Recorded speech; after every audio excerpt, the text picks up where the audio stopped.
Sa pag-atras si Doc Carlos sa nalalapit na kasal nila ni Lynette at pagkasampal niya kay Zoe, nang sinabihan siya nito na walang kwentang ama, ay balak magpakalunod sa alak si Doc Carlos Benitez. Pero nakita siya ni Doc Lyndon at pinapatigil sa paglalasing.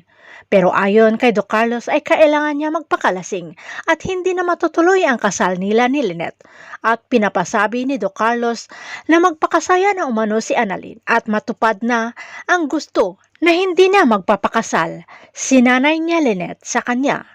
Kaya iniwanan na lamang si Doc Benitez ni Doc Lyndon para ipalam ito kay tita niya Lynette na kasalukuyang alalang-alala sa nobyo.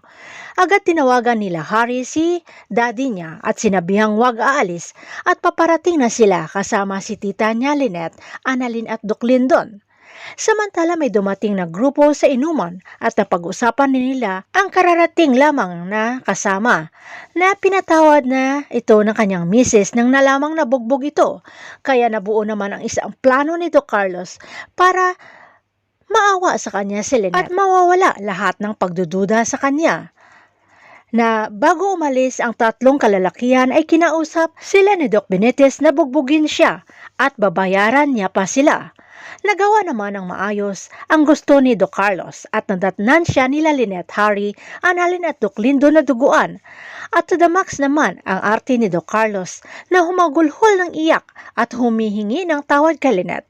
Pero wala siya umanong kasalanan sa pagkapukpok kay RJ. Parang bata na nagsusumamo si Doc Carlos kay Lynette na ituloy na nila ang kasal at mahal na mahal siya nito. Habang si Annalyn naman ay nakikita ang pagiging artista ni Doc Carlos sa harap ng nanay niya Lynette. Wala na bang makakapigil sa kasal ng dalawa, Lynette at Doc Carlos Benitez? Abangan na lang natin ang susunod na episode dito sa Abot Kamay na Pangarap.